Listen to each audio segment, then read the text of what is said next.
할렐루야. 예수 그리스도가 인생의 가장 귀한 보배이기에 오늘도 주님 앞에 나와 예배하시는 여러분들을 사랑하고 축복합니다. 저는 영화를 좋아해서 자주 보는 편입니다. 영화를 즐겨보다 보니까 영화를 재미있게 해주는 요소들이 있더라고요. 예를 들어서 액션이 화려하다든지, 컴퓨터 그래픽이 리얼하다든지, 사회적으로 주는 메시지가 있어서 감동을 준다든지, 이렇게 관객을 매료시키는 영화의 요소들이 있습니다. 그런데 또 중요한 한 가지 요소가 있는데 그것은 바로 반전입니다. 특히 스릴러 영화에서는 반전 요법을 자주 사용합니다. 영화에서 반전이 주는 재미가 있기 위해서는 조건이 있는데 관객이 전혀 예상할 수 없어야 됩니다. 영화를 보면서 관객들은 반전이 있을 거라고 예상을 하면서 볼 때가 있습니다. 그렇게 저마다 반전을 추측하면서 영화를 봅니다. 그런데 내가 추측한 반전이 맞으면 영화의 재미는 떨어지게 됩니다. 그러므로 반전이 재미를 주기 위해서는 누구도 상상할 수 없는 반전이어야 됩니다. 인간을 구원하기 위한 시나리오를 완성하시고 그것을 이루신 분은 바로 하나님이십니다. 우리는 이미 복음에 대하여 너무나 많이 들어왔기에, 너무나 잘 알기에 그것이 얼마나 인간의 지혜로서는 상상도 할 수 없는 일이라는 것을 느끼지 못합니다. 마치 아무리 대단한 반전이 있는 영화를 할지라도 그 결말을 미리 알고 영화를 보면 그 반전에 별로 놀라지 않는 것처럼 말입니다. 복음을 이미 알고 있는 내용으로 생각하지 마시고 오늘 처음 듣는 이야기라고 가정해 보시고 한번 들어보시길 바랍니다. 인류 역사상 지금까지 수많은 화재와 특종과 놀랄만한 사건들이 수도 없이 있었습니다. 그런데 신이 인간이 되어 이 땅에 오셨다라는 사건보다 놀랄만한 사건이 있을까요? 만약에 여러분이 하나님이라고 가정을 해보십시오. 여러분이 인류를 구원해야 되는데 그 구원의 시나리오를 직접 짠다고 생각해 보십시오. 인간의 머리에서 나온 시나리오라면 어떻게 구성될 것 같습니까? 만약 신이 인간으로 와야 된다면 위대한 출현, 위대한 등장으로 만들려고 생각하지 않겠습니까? 그래서 인류 역사를 보면 인간의 왕들은 저마다 탄생 신화를 가지고 있습니다.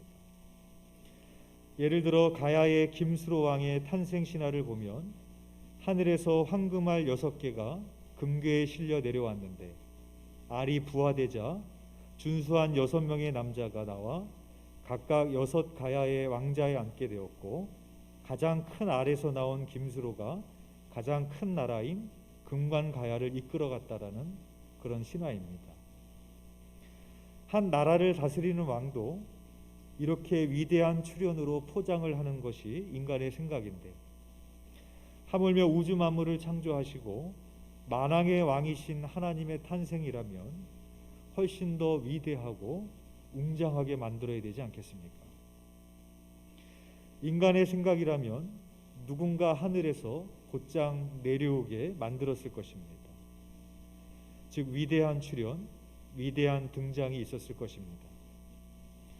그러나 하나님의 방법은 인간의 지혜로는 상상할 수 없게 오셨습니다. 아무런 힘도 없는 평범한 아기로 오셨습니다. 만일 우리가 이 일을 아기를 통해서 벌이기로 작정했다면 적어도 여왕이나 모종의 위대한 사람을 어머니로 선택했을 것입니다. 그러나 하나님은 아주 보잘것없는 존재, 평범하다 못해 가난한 처녀의 아기로 이 땅에 오십니다. 어머니가 그렇다면 아버지라도 위대한 철학자라든지 제사장 출신이라든지 율법학자라든지 사람들에게 인정받을 만한 사람의 아들로 오게 할 법한데 예수님은 목수의 아들로 태어나셨습니다. 그래서 예수님은 고향 사람들에게도 배척을 받으십니다. 왜냐하면 천한 목수의 아들에게서 메시아가 올 수 없다고 생각했기 때문입니다. 우리는 화려한 등장을 좋아합니다. 나팔 소리와 함께 등장한다든지, 팡파레와 함께 등장한다든지, 축포와 함께 등장한다든지, 성대한 방식으로 신을 등장시키려 할 것입니다. 그러나 예수님께서 이 땅에 오실 때에는 가난한 목자들 외에는 알 수 없을 정도로 조용히 오셨습니다. 신이 이 땅에 내려온다면 어디로 와야겠습니까? 인간의 생각으로는 온갖 황금과 보석으로 만든 웅장하고 멋진 궁정으로 오게 할 것입니다.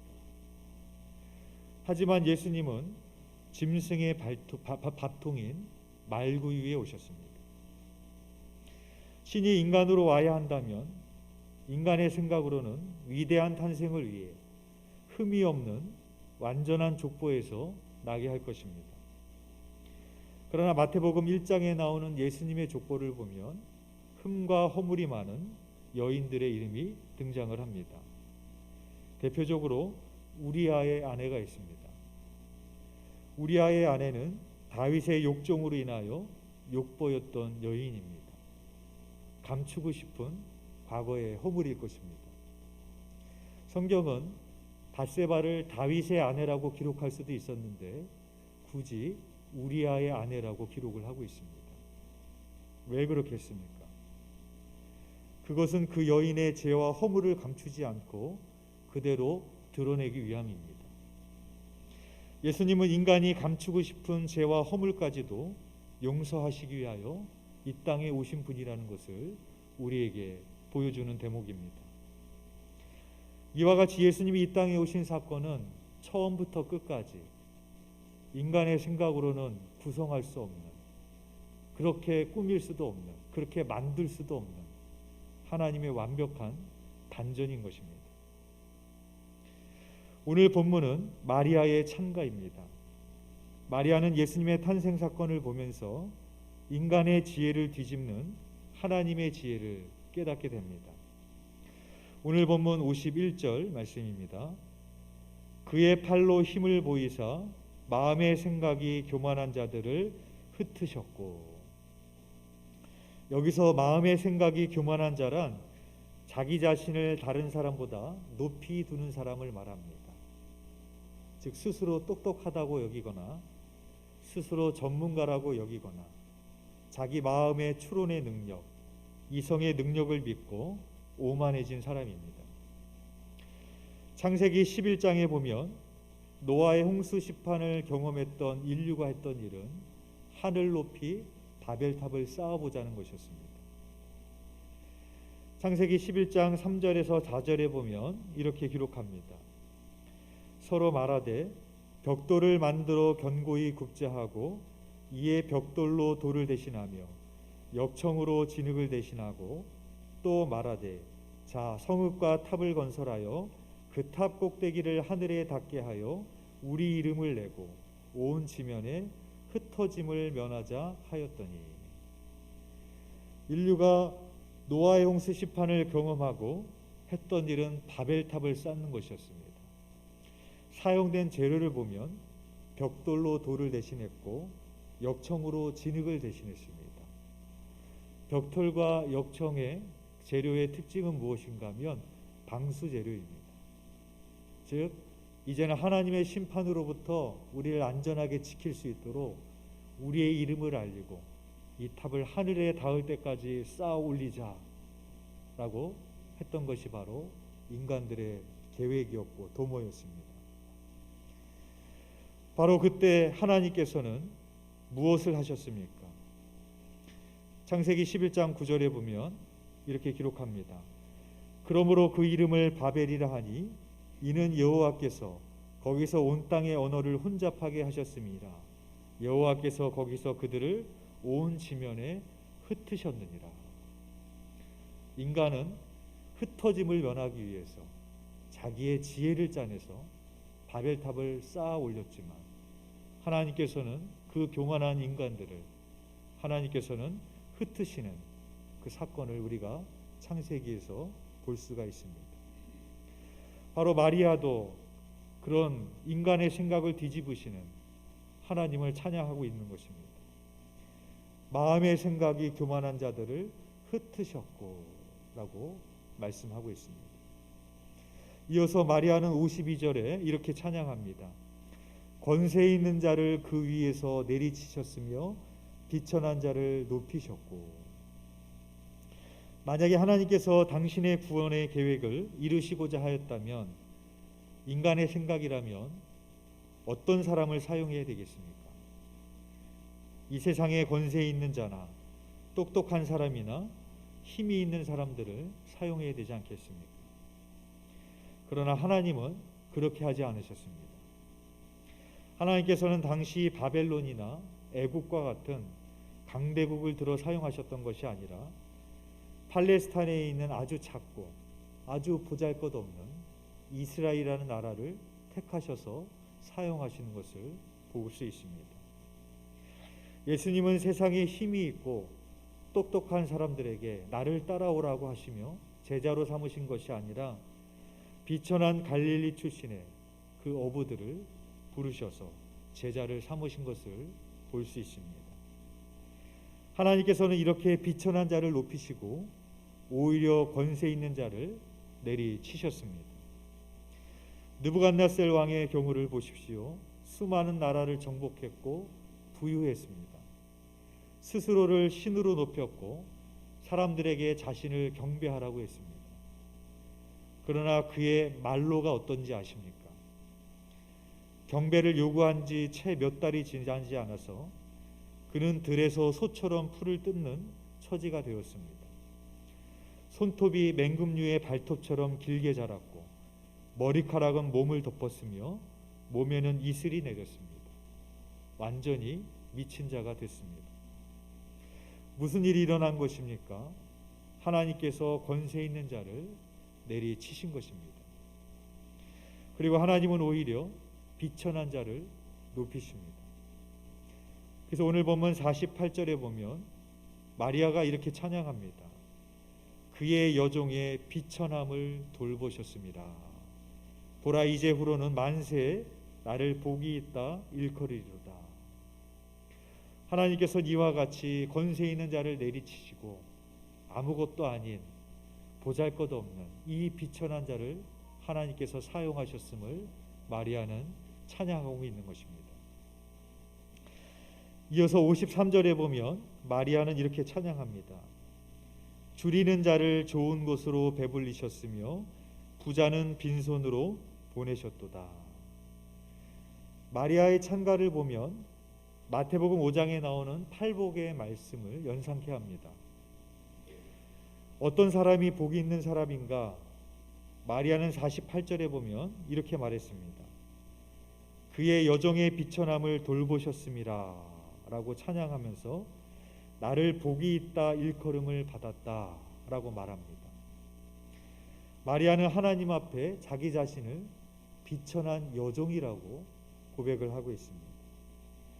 자기 자신을 비천한 여종으로 노래할 정도로 마리아는 겸손한 심령이었고 가난한 심령이었습니다. 그 자가 복되다라는 것이죠.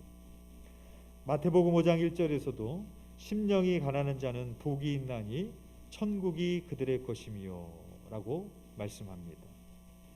또 마리아는 53절에서 이렇게 찬양했습니다. 줄이는 자를 좋은 곳으로 배불리셨으며. 마태복음 5장 6절에도 이렇게 말씀합니다.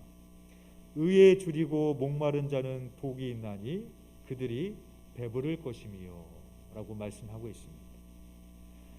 하나님은 우리에게 무엇으로 배부르게 하십니까?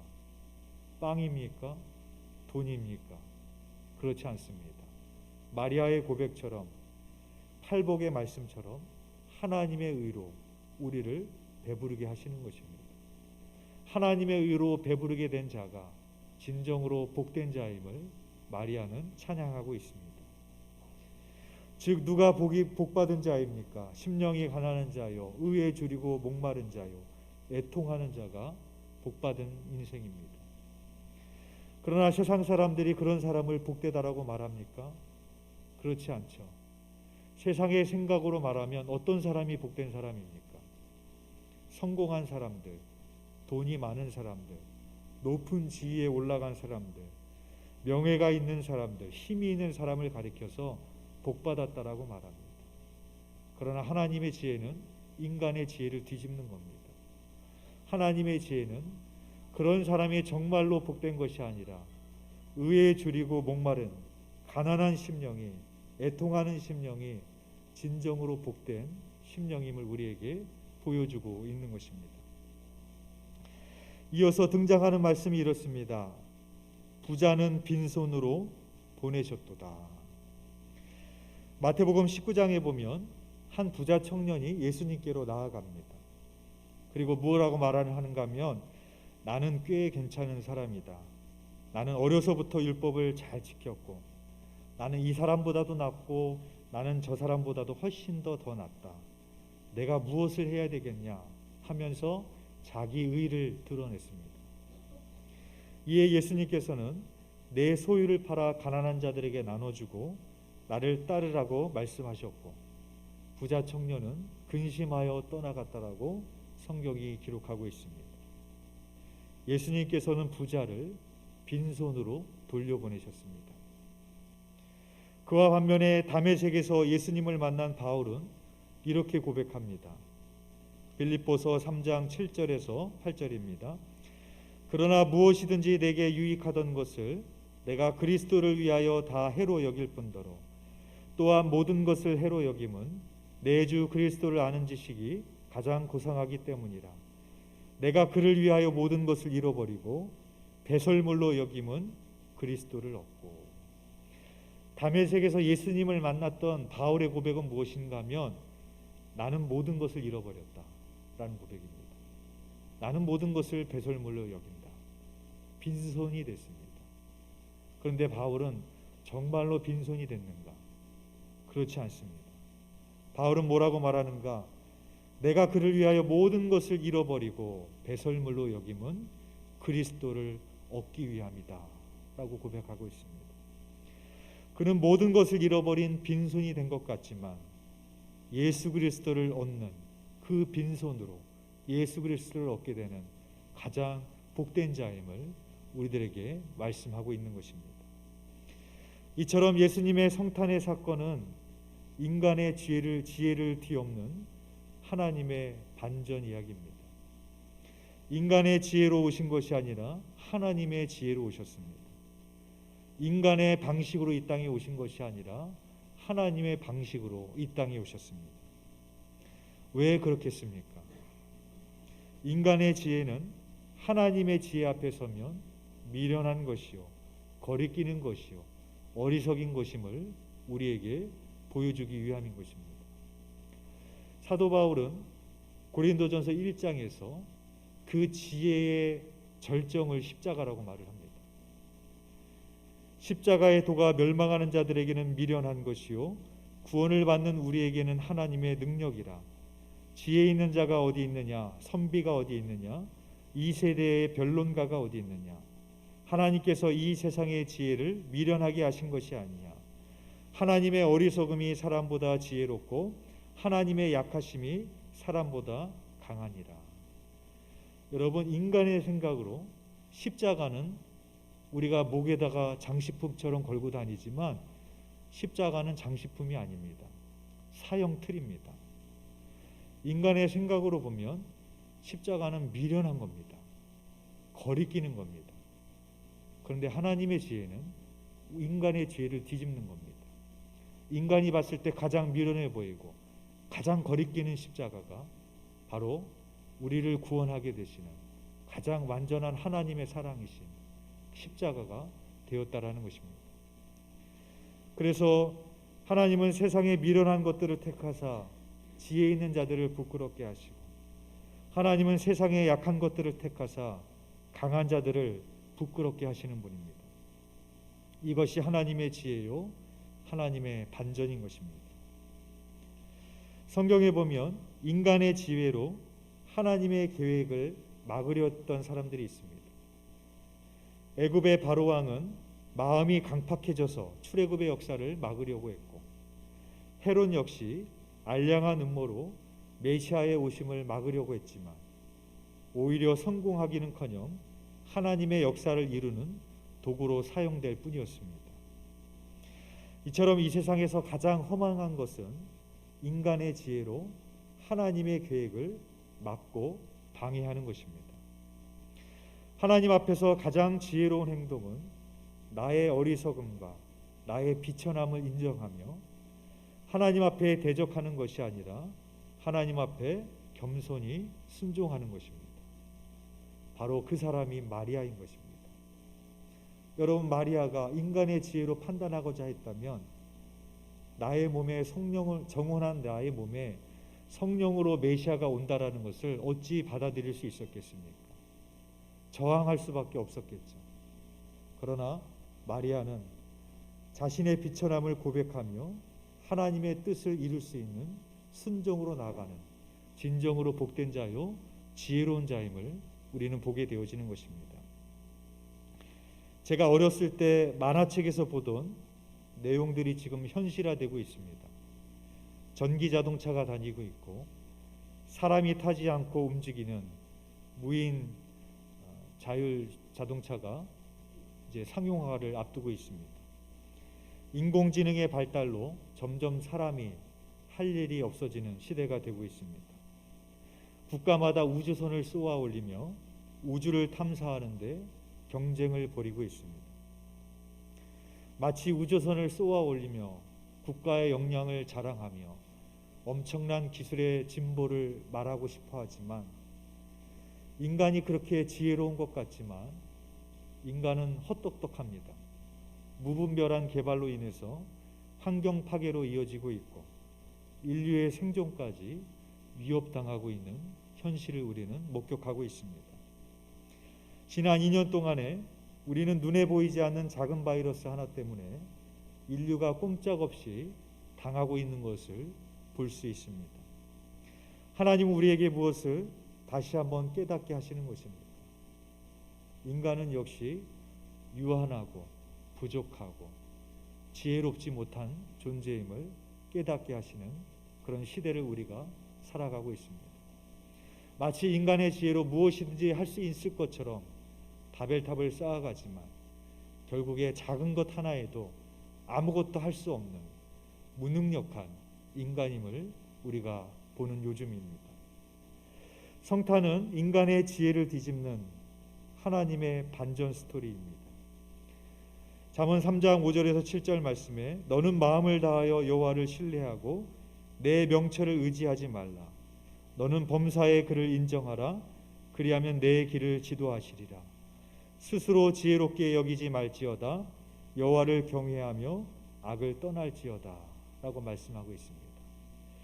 사랑하는 교회 여러분, 바라기는 자신의 명철을 의지하는 어리석은 자가 되지 마시길 바랍니다.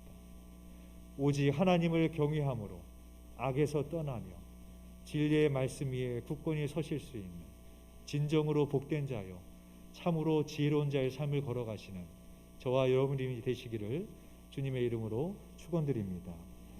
기도드리겠습니다.